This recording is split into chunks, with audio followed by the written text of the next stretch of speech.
هنتكلم على موضوع مهم برضو من موضوع respiratory diseases وهو القف and its remedies. أول نشوف بس شوية background أو overview about القف. القف بنعتبرها important physiologic protective mechanism through which the body take an action to get rid of substances that irritate your respiratory tract or your ear passage. يعني هو عبارة عن techniques أو protective mechanism من خلاله بيتم التخلص من المواد اللي بتسبب تهيج في الجهاز التنفسي. cough may be voluntary زي كده أو involuntary نتيجة underlying disease أو نتيجة infection أو نتيجة certain factors زي ما هنشوف كمان شوية. القف بنعتبرها زي ما أنا قلت من دول symptoms of an underlying disorder زي الأزمة والجاستروسوفاجيال reflux disease والهارت فيلير.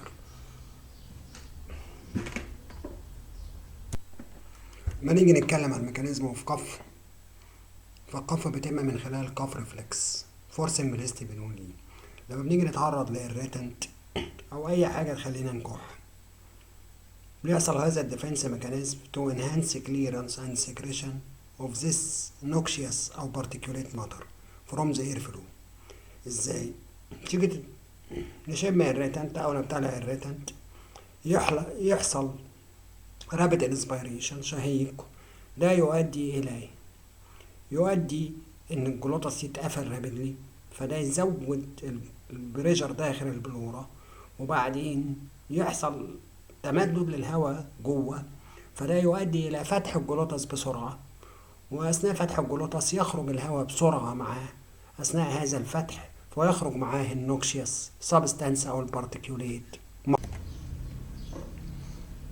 component of cough reflex. لازم يكون عندي receptors ونيرفس وماسلز تحكم هذا الكاف ريفلكس عشان يحدث. عشان كده الباثويز اوف كاف ريفلكس بتشمل الكاف ريسبتور، لازم يكون في ريسبتور موجودة فين؟ موجودة في النوز والبارانيزال ساينس والفيرنكس والتراكية والبلورا والديافراجم والبريكارديوم والاستومك والاوداتري كانال او الاكسترنال اوداتري كانال والتمبانيك ممبرين او الاير درام. طيب لما يحصل استيميوليشن لهذه الكف بأي إريتانت أو أي سكريشن أو غيره لهذه الكف ريسبتور، إيه اللي هيحصل؟ لازم يكون هناك أفرنت نيرفز. يعني الأفرنت نيرف دي إيه؟ أفرنت نيرف بتشيل الاستيميوليشن ده أو الاستيمولس ده أو الريسبونس بتاع الكف ريسبتور وتطلع بيه للكف سنتر في المظلة، وده بيتم من خلال حاجة بنسميها الأفرنت نيرف اللي بتمرر الاستيمولس من خلالها، وخاصة النيرفس رقم 5 و9 و10 كرانيال نيرفس and الفرينيك نيرفس، وبعدين تاخد هذا الاستيمولس وتطلع بيه للكف سنتر في المظلة، وبعدين بصوت انا كده عندي كاف ريسبتور وعندي افرنت نيرف، فاضل كاف سنتر في المظلة اللي هو بيحس للاستيميوليشن اللي حصل للكاف ريسبتور واتنقل لهذا الكاف سنتر اللي موجود في المظلة من خلال الافرنت نيرف. بعد ما حس هذا الاستيميوليشن يقوم جاي باعت مسج او ريفلكس من خلال حاجة اسمها الافرنت نيرف، ودول عبارة عن الكرانيال نيرفس والفرينيك نيرفس والسباينال موتور نيرف، ودول بيخرجوا من الكاف سنتر في المظلة ويروحوا لحتة اسمها الافكتور ماسلز اللي هي الجزء الخامس من هذا الباسوي افكتور ماسلز. الافكتور ماسل ده بتعمل اكتيفيشن للريسبيراتور ماسل، فده يعمل قف، واثناء هذا القف يحصل ريبالشن للفورين سبستانس او البارتيكوليت ماتر. طيب اهو component of cough reflex او reflex arc conditioned reflex arc. عندي ريسبتور هي الكاف ريسبتور، ريسبتور ديت ممكن تكون ميكانيكال او كيميكال ريسبتور موجوده في الريسبيراتوري تراكت والبريكارديوم والاسوفجاس والديافراجم والاستومك. يحصل لها ستيميوليشن، تنقل هذا الاستيمولس من خلال الافرنت نيرفس. الافرنت نيرفس ينقل الاستيمولس الى الكاف سنتر في المظله، كاف سنتر يبعت ريفلكس للرد على هذا الاستيمولاس من خلال حاجه بتسمى الافرنت نيرف. الافرنت نيرف ياخد هذا الريسبونس اللي جاي من الكاف سنتر ويروح بيه للاكسبيراتوري ماسل، يحصل كف هيحصل ازاي؟ stimulation of receptor afferent nerve كاف سنتر في المظله efferent expiratory muscle. هيتم ازاي؟ يتم من خلال deep inspiration closing of glottis، وبعدين زياده في الانترابلورال بريشر، يحصل sudden opening في الجلوتس وينطلق الهواء بسرعه كبيره من خلال الماوس، ومن خلاله يتم خروج البارتيكوليت ماتر او اي irritant من خلال الماوس. بيتم ازاي؟ من خلال الريسبتور وافرنت نيرف وكاف سنتر وافرنت نيرف وريسبيراتوري ماسل او افكتور ماسل اللي بيعمل كف. مهم ان احنا نبقى فاهمين الميكانيزم وفاهمين الريفلكس ارك اللي بيحصل اثناء الكف. كلاسيفيكيشن اوف كف، ده كلاسيفيكيشن بيعتمد how long the cough has been present، تقعد قد ايه.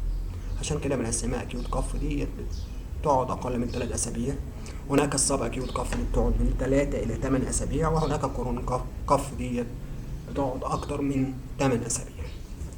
يبقى classification of cough بيعتمد على how long the cough lasts.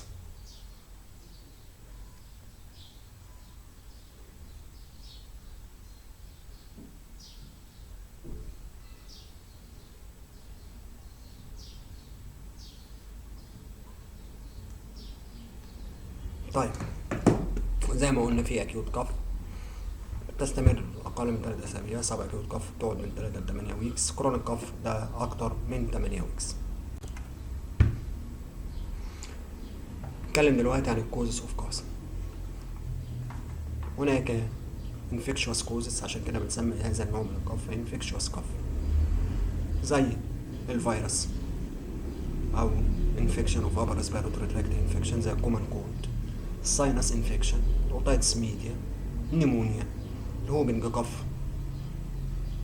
بس الهوبنج كف اللي بيسببها بكتيريا بنسميها بورداتيلا بيرتوزيس، بورداتيلا بيرتوز. وهناك نون انفكشوس كف او نون انفكشوس كوزز زي الاندرلاينج ديزيز اللي ممكن تسبب كف، زي الكرونيك برونكايتس ما احنا لسه قايلين، والاكيوت برونكايتس ما احنا لسه قايلين، الازمه، الهارت فيلير، البلمونري امبوليزم، الجاستروسوفاجيال ريفلكس ديزيز. وهناك انفيرومنتال كوزز ممكن تعمل كف زي السيجارت سموكينج، وده كان واضح في حالات البرونكايتس، داست، كيميكالز، اللو هيوميديتي. وهناك دراجز ممكن تعمل كف دي بنسميها دراج انديوزد كف زي الايز انهبيتور والاملوديبين، وكلنا عارفين الايز انهبيتور بتاع لكن كف نتيجة الاكيوميليشن اوف برادي كاينين. طيب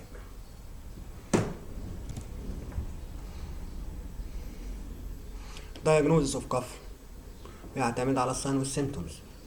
sign and symptoms that point to infection او infectious cough، يعني في هناك علامات تقول ان هذه الكف في كف، وهذه الكف نتيجة infectious cause، يعني infectious cough. المريض يبقى عنده كف وعنده فيفر وعنده سور ثروت وعنده هيدك وعنده نايت سويت. وهناك sign and symptoms that point to non-infectious condition، يعني تقول لك ان في كف لكن الكف دي مش ناتجة نتيجة infection، يعني كف ومعاها هويزنج، وعرفنا يعني هويزنج ويستنج ساوند او صوت صفارة،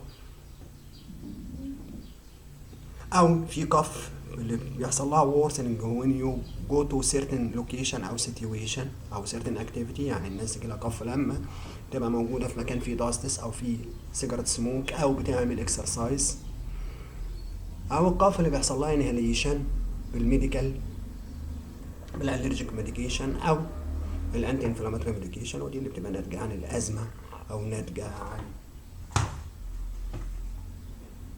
other underlying condition. يبقى العلامات بتختلف على حسب اذا كانت الكف ناتجة عن infectious cause ولا non infectious cause. لو انا بصيت بسهولة كده في كف هنا وفي كف هنا، لكن دايما الفيفر موجودة فين؟ لما الكف تكون associated with infection. السور ثروت موجود فين؟ عندما تكون الكف associated with infection. نايت سويت موجود فين؟ عندما تكون القف associated with infection. اوكي.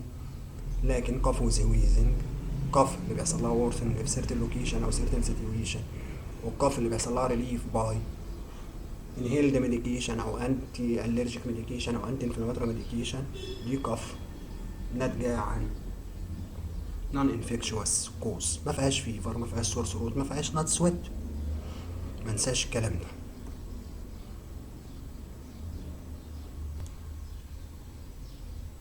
نيتشر اوف كف دراي دي بنسميها نون برودكتيف كف، وهناك البرودكتيف اللي بيبقى فيها سبيوتم، وهناك الهوبنج كف اللي هي السعال الديكي. برودكتيف كف ساعات بنسميها الويت كف.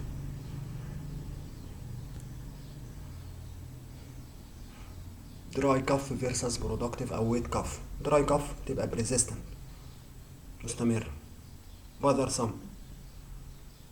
هندر سليب، مفيهاش ميوكس، بتتعالج بأنتي تصف. برودكتيف كف لا، كف بتبقى associated with production of sputum، بتتعالج بميوكوليتيك أو اكسبكتورال.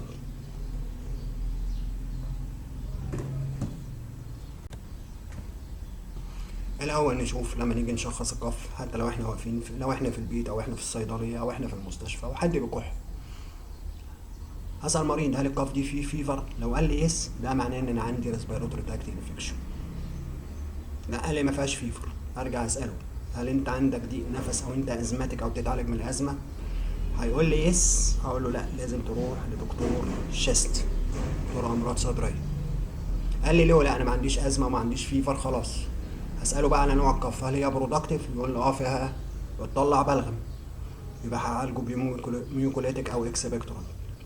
هيقول لي لا هي مش برودكتيف، فبالتالي هتبقى دراي كف، فهعالجه بالانتي ناصف. يبقى في الاول لازم اسال هل هناك فيفر، هل البيشنت ازماتيك ولا لا. اوكي. جاست كف، والله ما فيش فيفر وما فيش ازمه، يبقى جاست كف. هسال بقى ان هي برودكتيف ولا نون برودكتيف عشان اعمل تريتمنت سيلكشن.